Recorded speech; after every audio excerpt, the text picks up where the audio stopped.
And then that looks pretty cool, but that's not what I want to do right now. I want to capitalize on this moment to deal lots and lots of damage to you directly by doing the following. I'm going to send all of my creatures after you this turn for 7. Okay. I will take 7. You've taken 7 damage. The emphasis on the word damage, which results in a loss of life points. Second main phase. I'm going to cast a sorcery for its spectacle cost. The Dead Revels. Okay. Return up to 2 target creature cards from your graveyard to your hand, and both of them are going to be Footlight Fiends. Okay. See, I got the left foot and I got the right foot. Okay, now I got 2 feet in my hand. So Dead Revels is dead, and I'm going to spend a red or black and a red or black for each of these fiends. 2 feet firmly planted on the ground, both 1/1s. And I will end my turn. Okay, then. Okay. Finally, I got a land. Jesus Christ. Okay, what are you going to do with this land? With this land, I'm probably not going to actually do all that much, but I am...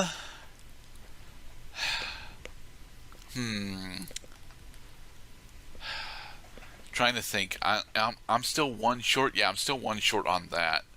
So what I'm going to do is I'm going to spend 3 in order to use my Simic Ascendancy in order to put a +1/+1 counter on my Combine Guild Mage.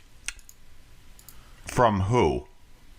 From Simic Ascend. No, I'm using Simic Ascendancy. Oh, I'm sorry.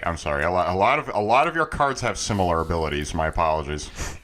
So because I put a +1/+1 counter on a creature I control, Simic Ascendancy gains a growth counter. Got you. Oh, wait a minute. Weren't you supposed to? I don't think so. I'm moving. I don't think so. I was moving a counter. I don't think that counts as placing one. It probably does. I don't think so. And if it did, I missed it. Would you like to investigate as to whether moving and putting constitute the same action? Not right now. Not right now. Okay. We will rule this as follows: that you only get that at the moment. The correct number of growth counters on the Simic Ascendancy enchantment is 1. Right. Okay. So with that, I'm going to end. You're not going to swing. No, I'm not going to swing. You're not going to swing. Oh, ladies and gentlemen, what a spectacular performance we have for you here today. Because I got the following going on. I'm going to ram the fucking crap out of you is what I'm going to do. Pay 2 for the Fireblade Artist. All right. It is a 2/2 with haste. So right now, I count 6 creatures on my board, and you only have 3. Let's see where this goes. Attacking time. Swing with everything. Awesome. For 11 damage.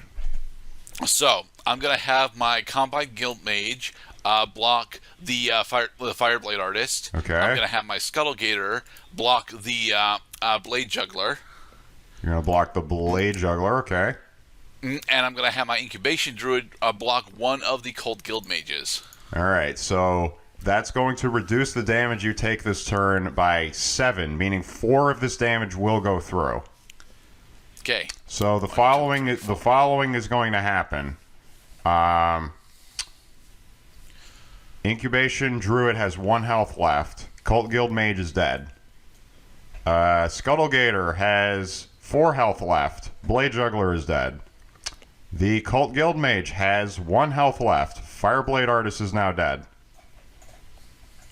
Your damage has been received and accounted for. Going to the second main phase. I ain't got no spectacles up my sleeve this time, but we'll be back.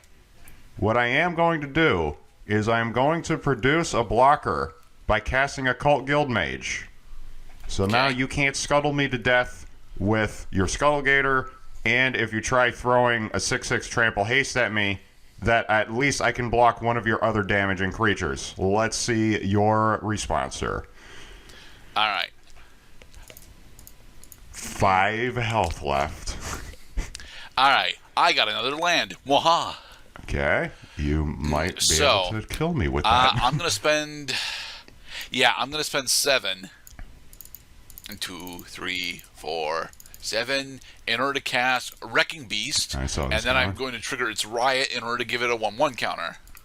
Really? You're not going to give it haste? Nope, I'm not.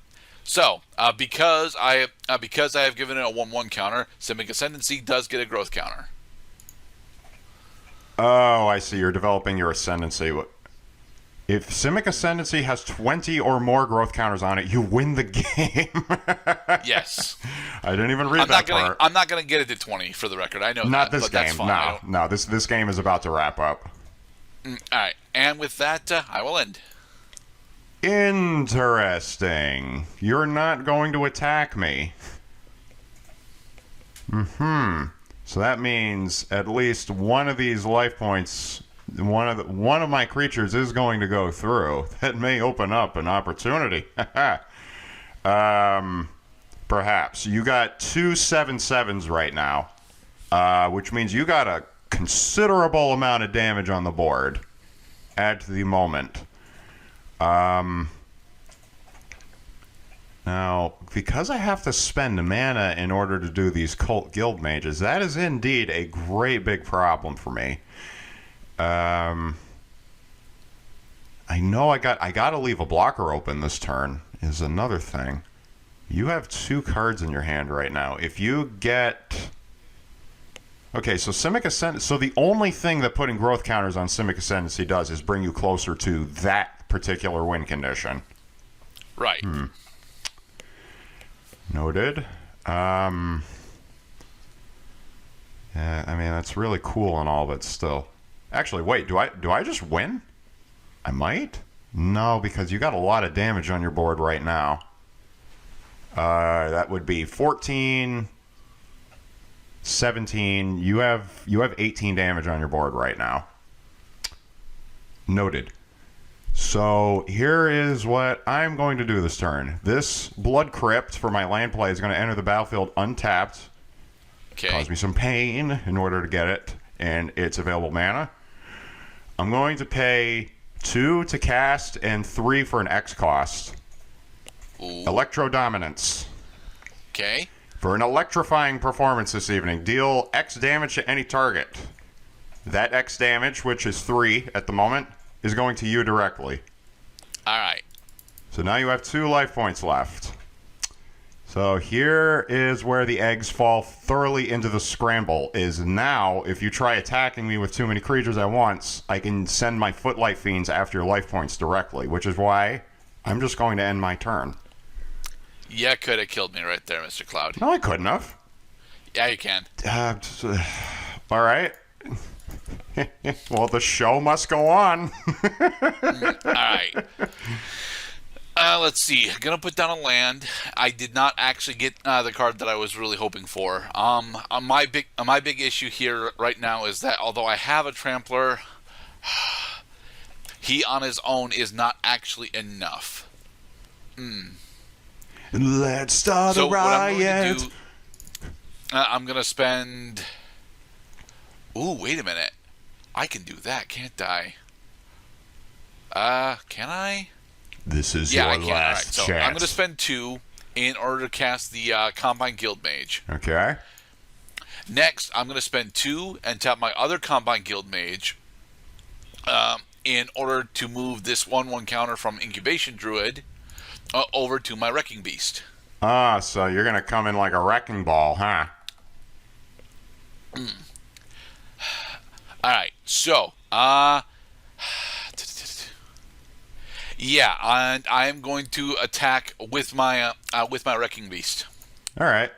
Well, being that is your only declared attacker, and I can declare as many blockers simultaneously among creatures that are able to block onto any attackers as I see fit, I'm going to block your Wrecking Beast with everything I got. Okay. So that's 6 toughness going up against your 8 points of trample. Mm-hmm. Next, now that blockers have been declared, I'm going to spend another 2 green mana in order to cast Gift of Strength. Target creature gets +3/+3 and gains reach until end of turn. Okay. So now you have 11 points of trample up against my 6 points of toughness. Are there any other abilities you'd like to add before we proceed to the damage step? Nope, I'm dead. You are dead because all my creatures are going to die because their toughness is insufficient. The 5 excess damage that has not yet been assigned in order to destroy all of Wrecking Bee's blockers are going to my life points, correct? Yes. Okay, so I'm down to 10. But then, because you killed 2 Footlight Fiends, each of those Fiends are going to deal 1 damage to you directly to kill you. Yep.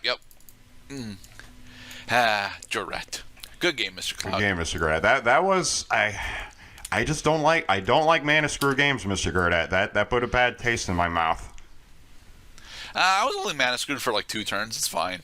And even then, I actually had more mana than I was supposed to have. Let us go on to R2. All right. Well, hopefully you actually get a good amount of mana this time, because I don't think starting with 2 land cards is your forte. It's not. I prefer to start with 3. I want to go first. Okay, you can do that. You can do that. I just have to determine I will keep this. What the F and why the F. No. I'm going to use my house mulligan. I shall not keep this hand. Okay. How about this hand? This hand is playable. And I'm going to accept it. All right. So, I'm going to put down... do I have to... I think I have to put down a... Yes, okay. I'm going to put down a forest, and I'm going to spend a green in order to cast Incubation. Okay, the Incubation is going to help you get a creature in your hand. Yes. Which one do I want? It would be nice to get that, but I don't have any of the combo pieces for that, so we're going to go for Biomancer's Familiar. All right. And with that, I will end. All right. It's a good-looking artwork. The Biomancer's Familiar. For the Biomancer, of course. I'm going to play this Swamp and tap 1 to cast a Footlight Fiend. Okay. And that's my turn. All right, then. Ooh, very nice. All right, I'm going to put down an island, and I'm going to spend 2 to cast a Biomancer's Familiar. You're 2/2. All right, I will end. Okay, now I see where the adapt keyword is starting to come into play, because now there are triggered abilities that only activate when you adapt, when a creature uses the adaptability, which is different if it uses the monstrous ability, because becoming monstrous is different than adapting. Yeah, you're only allowed to become monstrous once. Precisely. Oh, I don't like just leaving people alone, though. No, it's so much more fun to just kind of bring you into the enthusiastic carnival we have here. The problem is that would be a serious waste of resources right now. I'm going to end my turn. Ooh, all right. I can't get through your 2/2.